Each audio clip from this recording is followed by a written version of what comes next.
Hindi mo pwedeng angkinin ng mga bagay na hindi naman sa iyo, lalo na't kung kailan mo lang nakakasama ang isang tao. Ako po inyong lingkod, Tagapanood TV. Isang mabiyaya at masaganang araw po sa ating lahat.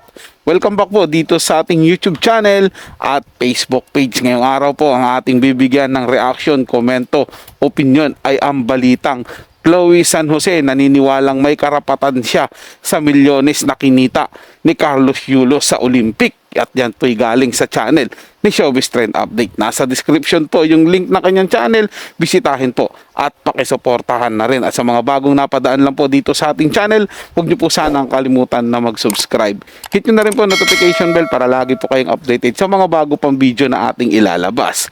Share, like, and comment din po kayo mga tagapanood. Ating yung babasahin at pupusuan. Kaya naman huwag na natin patagalin to. Simulan na po natin ang ating reaction video sa araw na to mga tagapanood. Let's do this! Welcome back sa aking channel. Chloe San Jose naniniwala na may karapatan siya sa pera na pinaghirapan ni Carlos Yulo. Dahil kasama siya nito at siya daw umano ang dahilan kung bakit nakakuha ng gintong medalya ang kanyang fiancé. Panuurin at pakinggan ang buong detalye.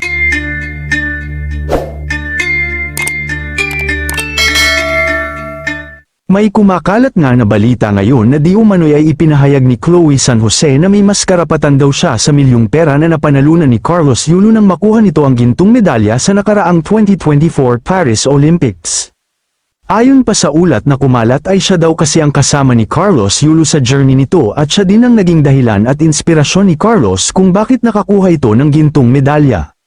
Matatandaan noong nakapanayam nito ni si Carlos ay sinabi rin nito na si Chloe ang dahilan kung bakit nandito siya ngayon sa ganitong sitwasyon at si Chloe din daw ang dahilan kung bakit inuulan siya ng blessings dahil sa ipinakita nitong kabutihan sa kanya gayon din naman siya. Kaya naman naniniwala si Chloe na siya ang isa sa naging dahilan kung bakit nakuha ni Carlos ang ganitong kalaking parangal dahil sa mga ibinigay niyang lakas ng loob at pagmamahal dito na para kay Carlos ay ganito rin ang kanyang paniniwala.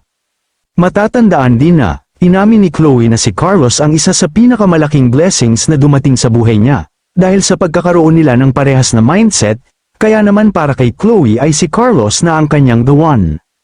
Ito ang kanyang pahayag noong nakilala niya si Carlos, aniya, isa sa mga pinakamagandang blessings na natanggap ko this year. Thank you G, binigyan niyo ako ng kaparehas ko ng mindset, sobrang na-appreciate ko ito. Happy first Christmas mahal, I love you this much. Para umano daw kay Chloe, ay mas may karapatan siya sa napanalunan ni Carlos Yulo, kaysa sa magulang ng binata na si Angelica Yulo at Mark Andrew Yulo, dahil tulad nga ng kanyang sinabi at inamin kay Tony Gonzaga, na siya ang kasama ni Carlos noong mga panahon na kailangan ni Carlos ng karamay. Matatandaan din na parang naging speechless na lang din si Tony sa narinig niya, dahil sa mga sinasabi ni Chloe na hindi niya alam kung sasang-ayunan niya ba ito hindi, samantala, tila nahanap na ni Carlos Yulo ang bago niyang pamilya na sasamahan niya pang habang buhay at ito ang pamilya ni Chloe San Jose.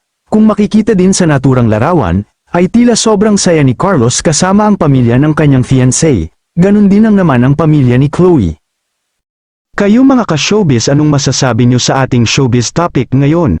Kung may opinion kayo ay magkomento lang kayo sa aking comment section. At syempre kung bago pa lang kayo sa aking channel ay mag-subscribe na kayo para lagi kayong updated sa mga showbiz trends na ina-upload ko. Maraming salamat po.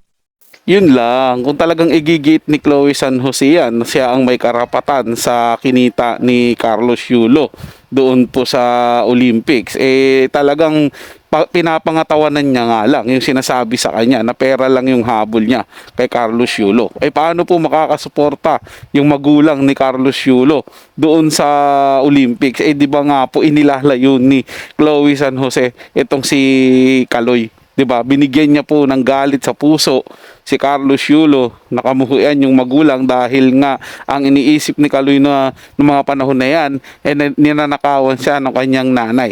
'Di ba? Kung matatandaan po ninyo mga tagapanood, naglabas po ako dito ng isang reaction video patungkol po na matagal na pong panahon na kino-call out ng nanay ni Carlos Yulo itong dalawang ito. Pero nananatili po silang nanahimik at hindi po sila humarap sa mga magulang ni Carlos Yulo hanggang dumating na po yung Paris Olympics. At nagkaroon na talaga sila ng sobrang malayo na sa yung loob nila sa isa't isa. Hindi po ba? Doon pa lang po makikita natin mga tagapanood na talagang planado ni Chloe San Jose. Para nga naman, pagdating nung araw, sasabihin sa kanya ni Carlos Yulo na ikaw lang yung nasa tabi ko, ikaw yung nagbigay sa akin ng lakas para manalo ako ng 2 gintong medalya. Di po ba mga tagapanood? Pero kung legal na pamamaraan yan o sa legal natin titingnan mga tagapanood, si Chloe San Jose walang karapatan sa pera ni Carlos Yulo dahil unang-una hindi pa naman po sila kasal. 'Di ba? May consent pa rin dapat ng magulang 'yan. Kaya nga lang po, gaya ng sinabi ko kanina, inilalayo na po ni Chloe San Jose itong si Kaloy dun sa magulang. So paano po mangyayari na sinasabi niya na mas may karapatan siya? Wala po siyang karapatan mga tagapanood. Not unless kung talagang matuloy yung kasal nilang dalawa ni Carlos Yulo. Ayun, doon na po talaga kasi conjugal property na po yun mga tagapanood kasi kasal na po sila. Pero ngayon hindi pa sila kasal, wala pa po siyang karapatan dyan. So yun lang po mga tagapanood, na may nagustuhan nyo po ng ating talakayan sa araw na to. At kung kayo bago lang po na napadaan dito sa ating channel, huwag nyo po sanang kalimutan na mag-subscribe. Hit nyo na rin po notification bell para lagi po kayong updated sa mga bago pang video na ating ilalabas.